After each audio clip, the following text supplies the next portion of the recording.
Derby Real-Barcelone avec un climat presque apaisé. En effet, on a eu un minimum de déclarations incendiaires dans cette semaine, et notamment rien du tout de la part des deux entraîneurs, ce qui change bien des années précédentes où tout cela était très nerveux. Apaisé, pas tout à fait quand même, parce que Luis van Gaal a titularisé Hristo Stoichkov, et ça, c'est un élément qui devrait allumer quelque peu le public et le match. Il est vrai qu'il a quelques absents du côté de Barcelone, comme Guardiola, comme Anderson, comme Dugarry. Le Real est tout à fait au complet avec l'équipe telle qu'elle est disposée depuis que Jupp Heynckes l'a prise en main, c'est-à-dire avec Schuker à la place de Morientes. Ça, c'est un des doutes à chaque journée de championnat. C'est Schuker qui a été titularisé aujourd'hui. Le voilà, Hristo Stoichkov.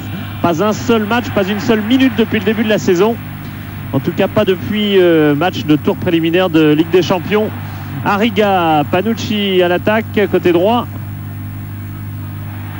Seedorf, plein axe, donc il va tomber sur la défense barcelonaise. Luis Enrique était revenu, mais Seedorf qui relance Mijatovic. C'est extrêmement dangereux. Ruud Esp a pu freiner un ballon. Côté gauche, Luis Enrique qui s'est isolé un instant et qui récolte un certain nombre de sifflets que tout ancien réaliste obtient. Attention, parce qu'Amavisca a trompé Roberto Carlos au bénéfice de Figo. La sortie et le but du Barça de Rivaldo qui est venu au premier poteau coupé. Eh bien, Canizares est vaincu sur la première occasion. Une action un peu heureuse pour le Barça. Canizares, il a tout juste eu le temps de battre le record d'invincibilité d'un gardien. Ça tenait, il fallait qu'il ne prenne pas un but dans les 2 premières minutes. Attention à Rivaldo qui a l'air de s'être blessé sur l'action. Il fallait qu'il ne prenne pas de but dans les 2 premières minutes de ce match pour battre le record de Baco Bouillon. Alors c'est fait, mais dès la 4e minute, 5e, il concède un but de Rivaldo sur ce centre de Luis Figo. Et c'est bien entre Rivaldo et Canizares que le choc laisse le Brésilien, l'ancien Brésilien de la Corogne, à terre malgré ce but qui est son 7e déjà de la saison. Le Real qui s'empêtre pour l'instant. Ça fait profite à Ivan de la Peña qui cherche une faute, qui n'obtient rien. Roberto Carlos, long changement de côté jusqu'à Seedorf. Contrôle dans la foulée, frappe. Ruud Esp qui repousse. C'était une réplique parfaite du Real. Changement ultra rapide de la part de Luis van Gaal. Il sort Ivan de la Peña et fait rentrer Abelardo. C'est très spécial la gestion de Luis van Gaal, et il a bien failli être puni, c'est pas le mot parce que il n'en était pour rien en l'occurrence, mais son équipe s'était peut-être déconcentrée. Toujours est-il, on a frôlé l'égalisation de la tête d'Avor Schuker.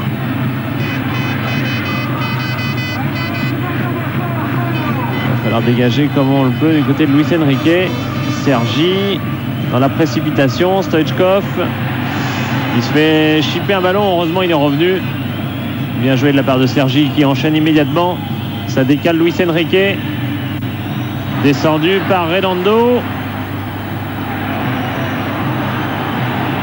Et pas très sain non plus, Redondo, très nerveux. Quel réflexe étonnant de Esp, ancien gardien de Roda. Titulaire peut-être pour une des dernières fois, car Victor Baillet est sur le retour. Il est sur le banc aujourd'hui. Côté gauche, c'est pour Roberto Carlos. La tête repoussée sur la ligne par Sergi. Une tête, je crois, de Fernando Hierro, qui était venu dévier cette balle au premier poteau. Le couteau repousse de la tête. C'est vraiment repoussé avec ce grand coup de botte de Ferret qui achève cette première période. Et bien qui laisse le Barça en très bonne position. Au-delà des 4 points d'avance du Barça au début du match. Et bien il y a aussi un but d'avance acquis par jouer avec Reisiger, le néerlandais qui fait tourner. On voit qu'il a joué quelques années à l'Ajax. Reisiger s'adapte plutôt bien à un poste inhabituel pour lui. Schuker qui porte toujours beaucoup la balle. Cette fois-ci, il a servi Seedorf qui vient buter sur Fernando Couto. Luis Enrique est reparti. Lui aussi porte la balle, mais pour mieux calmer le jeu, mettre le pied sur le ballon. Vous voyez que dès le début de la seconde période, le Barça parvient à calmer le rythme du Real qui est loin d'être infernal. C'est le Real qui est plus désordonné qu'autre chose, qui permet souvent au Barça de se regrouper. On va voir si c'est quand même le cas tout au long de cette deuxième mi-temps qui risque d'être longue pour le Barça. Le Real n'ayant d'autre choix que de dominer grâce à Chouker qui a débordé au centre du droit. C'est plutôt rare. Repoussé. Et Stoichkov va concéder la touche.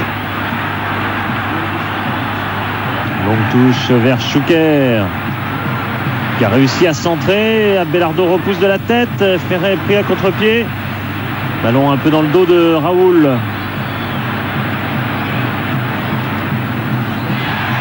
Et bonne sortie d'Abelardo. Ouais, mais on ne réussit pas à relancer. On perd les ballons. Du coup, Roberto Carlos peut centrer. C'est l'égalisation de Raoul qui profite d'une action. Le Barça a manqué 2 à 3 relances après avoir intercepté plusieurs fois la balle.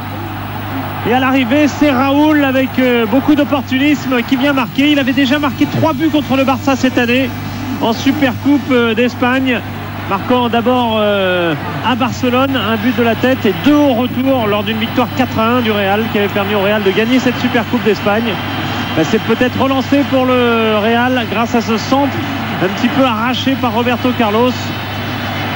Et cette action, cette reprise décisive de Raoul juste devant le but de Esp qui n'était pas sorti. Voilà le Real revenu à égalité avec le Barça, un but partout. Abelardo a donné derrière à Ferré. Plutôt avec Reisiger. Reisiger, bon appel de Stoichkov qui est passé derrière et qui contourne Canizares, n'y parvient pas tout à fait. Bien gêné par le gardien du Real. Enfin bien, c'est une image. Ça continue avec Luis Enrique qui marque un but étonnant alors qu'on s'est presque déconcentré du côté du Real sur ce ballon où il y avait presque pénalty sur Stoichkov. Luis Enrique en a profité et pour lui aussi, comme Rivaldo, c'est son 7e but de la saison. Tous les deux rejoignent Vieri l'Italien en tête du classement des buteurs. Et ce qui est encore plus marquant, c'est que entre ces deux hommes, Rivaldo, Luis Enrique et Oscar, eh ben, ce sont les auteurs des 14 derniers buts à 3, 14 derniers buts du Barça.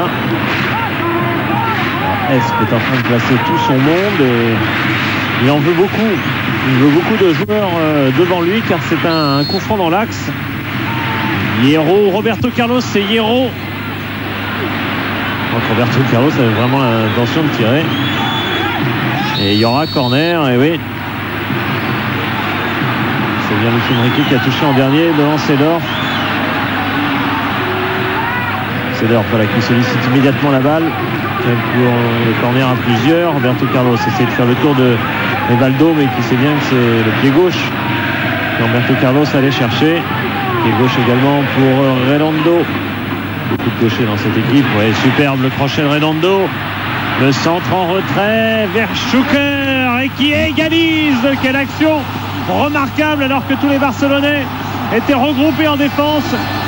Eh bien, on a réussi une superbe action de contournement avec notamment Redondo. Et puis il ne faut pas oublier le buteur d'abord Chouker qui a marqué, qui est en concurrence avec Morientes cette année. Or Morientes en jouant moins avait marqué 4 buts. Chouker marque là seulement son second but, mais évidemment un but amené surtout de la sorte par Redondo. Un but contre le Barça, ça vaut plus qu'un autre.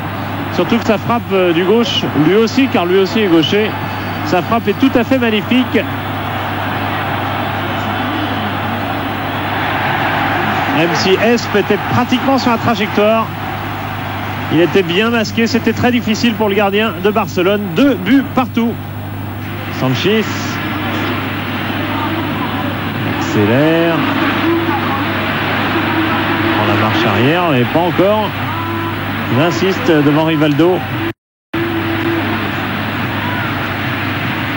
Mijatovic recentre vers Redondo.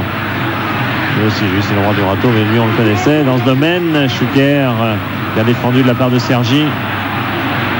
Rivaldo contré avec un peu de réussite, ça revient sur Sergi et ça peut aller loin, mais il n'y a pas de hors-jeu de Figo qui va directement devant le but de Canizares qui redresse la course. C'est magnifiquement fait, que c'est bien fait. Voilà Giovanni qui marque. Non, c'est peut-être pas la peine de faire un bras d'honneur au public. Giovanni rentré depuis quelques minutes, qui jouait avant-centre, mais ça semblait plus un leurre qu'autre chose. Et bien pas du tout. Contre-éclair qui doit énormément à Sergi au départ. Et puis Figo qui, avec beaucoup d'intelligence, au lieu de frapper en bout de course, et bien glisse un ballon qui est imprenable pour la défense du Real. Et Giovanni en profite pour marquer. Il avait déjà marqué en coupe l'année dernière contre le Real, un but lors du 3-2, et puis il a marqué cette année une fois sur penalty et ici à Madrid lors de la Super Coupe d'Espagne. Bon, son but était à 4-0 pour le Real, et c'était un but qui ramenait le score à 4-1.